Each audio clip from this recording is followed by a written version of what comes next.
సైబరాబాద్లో IPL cricket betting ముఠాను అదుపులోకి తీసుకున్నారు Madhapur SOT పోలీసులు. కొన్ని ఆన్లైన్ వెబ్సైట్స్తో పాటు యాప్స్ ద్వారా 2 తెలుగు రాష్ట్రాల్లో బెట్టింగ్ నిర్వహిస్తున్నారు. మియాపూర్, మాదాపూర్, బాజ్పల్లితో పాటు గచ్చిబౌలిలో మొత్తం 5 చోట్ల రైడ్ చేసి 18 మందిని అదుపులోకి తీసుకున్నారు పోలీసులు.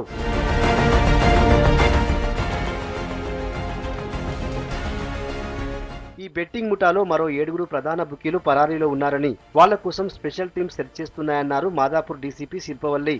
వీళ్ళ నుంచి 42 లక్షల నగదు, 5 communication boards, 75 line mobiles, 46 smart phones, 7 laptops, 3 టీవీలతో పాటు 3 4 వీలర్స్ ను స్వాధీనం చేసుకున్నారు. వీటి విలువ 1,62,00,000 ఉంటుందని డీసీపీ చెప్పారు.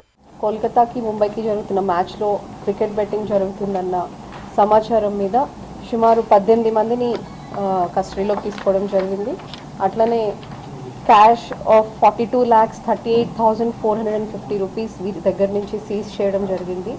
వీళ్ళు వాడుతున్నటువంటి equipment like 5 communication boards with 75 line mobiles, 7 laptops, 46 smart mobiles, 32 mobiles, other mobiles, ఒక tab, 3 TVs and 3 4 wheelers, all worth nearly 1.62 crores వీళ్ళ నుంచి స్వాధీనం చేసుకోవడం జరిగింది.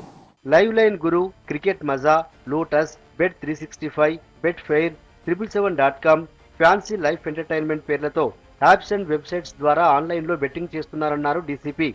హైదరాబాద్ కేంద్రంగా ఏపీ, తెలంగాణలోని అన్ని జిల్లాల్లో బెట్టింగ్ ఆర్గనైజర్లను ఏర్పాటు చేసుకుని ఈ దందా చేస్తున్నారన్నారు. యూత్ అండ్ స్టూడెంట్స్ ని టార్గెట్ చేస్తూ బెట్టింగ్ చేస్తున్నట్టు డీసీపీ శిల్పవల్లి చెప్పారు. ఇప్పుడు ఎవరినైతే మనము కస్టడీలోకి తీసుకున్నామో వీరందరి ద్వారా ఆన్లైన్ క్రికెట్ బెట్టింగ్ ఆర్గనైజ్ చేస్తున్నారు in various places of Telangana and Andhra Pradesh.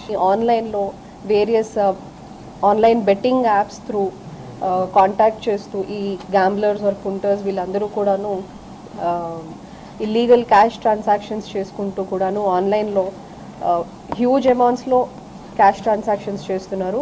Even hard cash కూడా డీల్ చేస్తున్నారు. వీళ్ళందరూ కూడా ఎక్కువగా యంగ్స్టర్స్ని టార్గెట్ చేసుకొని ఈ ఆన్లైన్ క్రికెట్ బెట్టింగ్ చేస్తూ అమౌంట్ పోగొట్టుకునేలాగా చేస్తున్నారు.